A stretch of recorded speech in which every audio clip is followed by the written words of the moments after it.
When we experience the death of a loved one or we encounter an unexpected or unwanted transition in our life, we can experience a lot of different emotions. A psychiatrist named Elizabeth Kubler-Ross wrote an important book in 1969 describing 5 common phases of grief.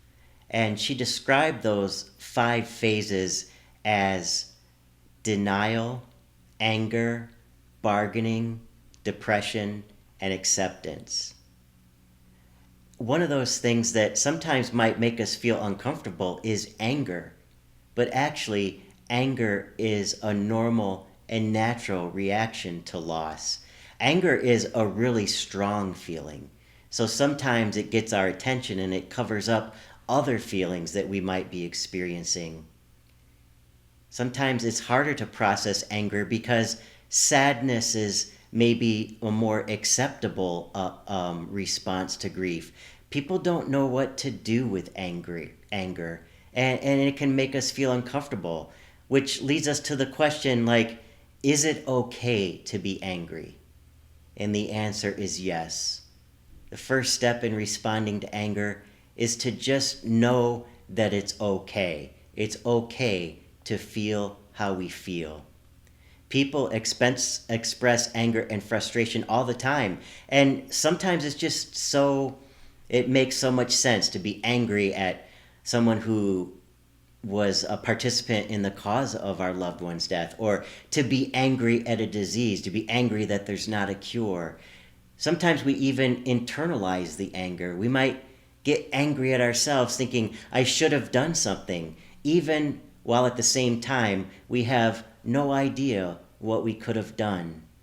Anger expresses itself in so many different ways.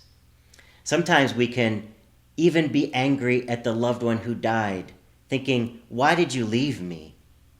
Or, sometimes we're going about our day and we're just angry at the clerk at the store because life is going on normally for everyone else, but our life has changed forever, and that can make us feel angry and disconnected. You see, this is all a normal part of grieving. But how should we handle this anger? Well, first understand that it's okay.